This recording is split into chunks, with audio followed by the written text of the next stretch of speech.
Good morning students. मैं doctor Hemlata गोदिया government girls college Chomu से। बच्चों, हम बीए पार्ट फर्स्ट का फर्स्ट पेपर पढ़ रहे हैं। इस पेपर में हमने पिछले वीडियो में राजनीतिक व्यवस्था उपागम के बारे में पढ़ना प्रारंभ किया था। उस वीडियो में राजनीतिक व्यवस्था का अर्थ, उसके गुण तथा विशेषताओं के बारे में मैंने आपको बताया था। इस वीडियो में हम चर्चा करेंगे डेविड ईस्टन द्वारा प्रतिपादित राजनीतिक व्यवस्था उपागम की। बच्चों, डेविड ईस्टन के द्वारा जो राजनीतिक व्यवस्था उपागम बताया गया है, उसमें उस उपागम को हम इस चित्र के द्वारा समझ सकते हैं। जैसा कि इस चित्र में मैंने आपको बताया है, आप देख रहे हैं पूरा पर्यावरण हमें नज़र आता है। उसमें निवेश व निर्गत दोनों ही चीज़ें हमने इसमें बनी हुई है। तो इसको अब मैं विस्तृत रूप में समझाने का प्रयास करूंगी। डेविड ईस्टन ने अपनी पुस्तक द पॉलिटिकल सिस्टम में सामान्य व्यवस्था सिद्धांत तथा राजनीतिक व्यवस्था सिद्धांत के बारे में अपने विचार प्रस्तुत किए हैं। डेविड ईस्टन के अनुसार राजनीतिक व्यवस्था वास्तव में निवेशों को निकासों में बदलने की व्यवस्था है। उसने अपने राजनीतिक व्यवस्था प्रतिमान में राजनीतिक व्यवस्था के कार्यों को दो वर्गों में बांटा है, निवेश कार्य तथा निकास कार्य। पहला जो है निवेश कार्य, ये राजनीतिक व्यवस्था के ऐसे कार्य हैं जो उसे गति प्रदान करने का कार्य करते हैं और उसके अस्तित्व को बनाए रखने में मदद देते हैं। समस्त निवेश कार्यों को ईस्टन ने दो प्रकार का बताया है, निवेश मांगे तथा निवेश समर्थन। अब हम बात करेंगे निवेश मांगों की। डेविड ईस्टन के अनुसार राजनीतिक व्यवस्था जिस पर्यावरण में स्थित एवं क्रियाशील होती है, उसमें अनेक प्रकार की मांगें पैदा होती है और राजनीतिक व्यवस्था से यह आशा की जाती है कि वह इन मांगों की पूर्ति करे। इन विभिन्न प्रकार की मांगों को उसने चार वर्गों में बांटा है। पहला है व्यवहार का नियमन करने वाली मांगे, दूसरा है सेवाओं और वस्तुओं की प्राप्ति की मांगे, तीसरा है राजनीतिक व्यवस्था में साझेदारी की मांगे और चौथा है सूचनाएं प्राप्त करने से संबंधित मांगे। दूसरी बात जो है वह है निवेश समर्थन, मतलब संपूर्ण व्यवस्था में चार प्रकार की निवेश मांगे होती है। अब इन चार मांगों के लिए कुछ समर्थन भी होता है। तो वह कहते हैं किसी राजनीतिक व्यवस्था की क्रियाशीलता तथा स्वयं व्यवस्था के अस्तित्व को बनाए रखने के लिए उसे समर्थन की जरूरत होती है, जिसे हम निवेश समर्थन कहते हैं। निवेश समर्थन राजनीतिक व्यवस्था रूपी मशीन के लिए ऊर्जा का कार्य करता है। राजनीतिक व्यवस्था को निवेश समर्थन उसकी विभिन्न इकाइयों द्वारा प्राप्त होता है, अर्थात यह व्यक्तियों, वैधानिक संस्थाओं, औपचारिक संस्थाओं, अनौपचारिक संस्थाओं, अनौपचारिक समूह द्वारा प्राप्त होता है। निवेश समर्थन का अन्य अर्थ यह है कि जो पक्ष निवेश मांगे प्रस्तुत करता है, वह इन मांगों के निरंतर और इस प्रकार समर्थन करे, इसकी ओर सरकारी तंत्र का ध्यान आकर्षित हो और इसकी पूर्ति में सरकार रुचि ले। नेक्स्ट है जो दूसरा, वह है निकास कार्य या निर्गत कार्य। राजनीतिक व्यवस्था निवेश को निकास में बदलने का कार्य करती है।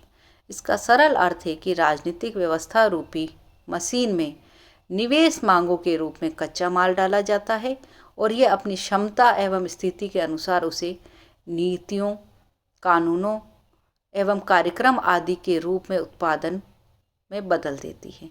इससे राजनीतिक व्यवस्था के कुछ पक्षों को लाभ प्राप्त होता है और कुछ पक्ष इस लाभ से वंचित होते हैं अथवा उन्हें हानि होती है। इसे ही डेविड ईस्टन ने राजनीतिक व्यवस्था द्वारा मूल्यों का सत्तापूर्ण एवं बंधनकारी वितरण कहा है। राजनीतिक व्यवस्था के निकास कार्य उसके पर्यावरण को प्रभावित करते हैं। राजनीतिक व्यवस्था के निकासों या निर्गतों से कुछ पक्ष संतुष्ट होते हैं और कुछ पक्ष असंतुष्ट।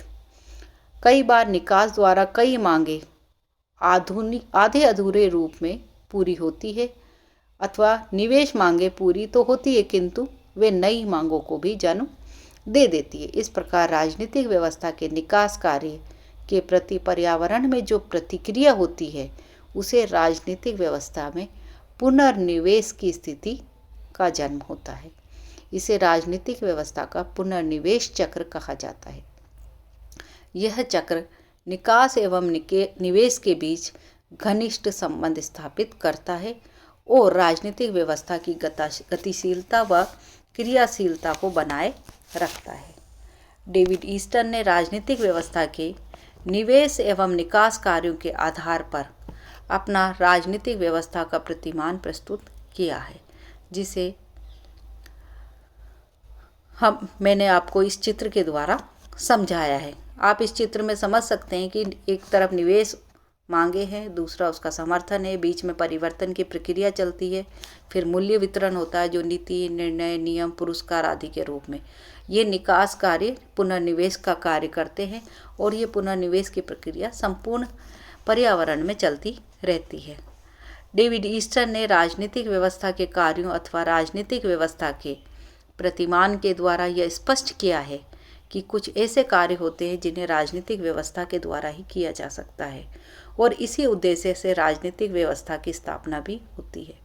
राजनीतिक व्यवस्था के सामने अनेक पक्षों द्वारा विभिन्न प्रकार की मांगें रखी जाती हैं और यह राजनीतिक व्यवस्था की सामर्थ्य पर निर्भर करता है कि वह कितनी मांगों की निर्णय के रूप में पूर्ति करती है। यदि किसी राजनीतिक व्यवस्था के सामने अधिक मांगें होती है और वह इनमें से अधिकांश मांगों की पूर्ति करने में असमर्थ होती है तो उसके प्रति असंतोष बढ़ने लगता है और उसके प्रति समर्थन में कमी आ जाती है। कई बार इस स्थिति में राजनीतिक व्यवस्था के स्थायित्व के लिए संकट उत्पन्न हो जाता है, किंतु जब कोई राजनीतिक व्यवस्था इतनी सामर्थ्यवान होती है कि वह अधिकांश मांगों की पूर्ति कर देती है तो इसके प्रति समर्थन में पर्याप्त वृद्धि होती है और उसे स्थायित्व प्राप्त होता है। प्रत्येक राजनीतिक व्यवस्था में अपने प्रति समर्थन में निरंतर वृद्धि चाहती है और इस दृष्टि से वह दो मुख्य तरीके अपनाती है। पहला, वह राजनीतिक व्यवस्था के संगठित एवं प्रभावशाली समूह की मांगों को बड़ी मात्रा में मानकर उन्हें संतुष्ट करती है। वह अपनी उपलब्धियों का समाजीकरण करती है, अर्थात प्रचार द्वारा जनता के बड़े वर्ग को अपनी उपलब्धियों की जानकारी देती है। डेविड ईस्टन का राजनीतिक व्यवस्था के कार्य संबंधी विवरण और उसके राजनीतिक व्यवस्था प्रतिमान के सामान्य व्यवस्था सिद्धांत अथवा निवेश निकास विश्लेषण पर आधारित है। यह विश्लेषण आमंड के संरचनात्मक कार्यात्मक विश्लेषण की भांति ही काफ़ी विस्तृत है। ईस्टन ने पर्यावरण के साथ राजनीतिक व्यवस्था की क्रिया प्रतिक्रिया को विश्लेषण की इकाई माना है, जबकि आमंड ने कार्य के विश्लेषण की इकाई माना है। ईस्टन के राजनीतिक व्यवस्था सिद्धांत में पुनर्निवेश का चक्र विशेष महत्व है। यह अपने राजनीतिक व्यवस्था सिद्धांत को एक गतिशील सिद्धांत के रूप में प्रदान करता है। डेविड ईस्टन का राजनीतिक व्यवस्था सिद्धांत किसी विशेष राजनीतिक संस्कृति से बंधा हुआ नहीं है। यह माना जाता है कि सभी प्रकार की राजनीतिक व्यवस्थाओं के विश्लेषण में इसका प्रयोग किया जा सकता है। कुछ आधारों पर ईस्टन के राजनीतिक व्यवस्था सिद्धांत की आलोचना की जाती है। उसके राजनीतिक व्यवस्था के प्रतिमान द्वारा सामान्य परिवर्तनों का विश्लेषण संभव है, किंतु यह क्रांतिकारी परिवर्तनों का विवेचन करने में समर्थ नहीं है। उसके पर्यावरण, निवेश एवं निकास के बीच जिस संबंध एवं गति का उल्लेख किया है वह वास्तविक जगत की राजनीतिक व्यवस्थाओं में पूर्ण सत्य सिद्ध नहीं होता है।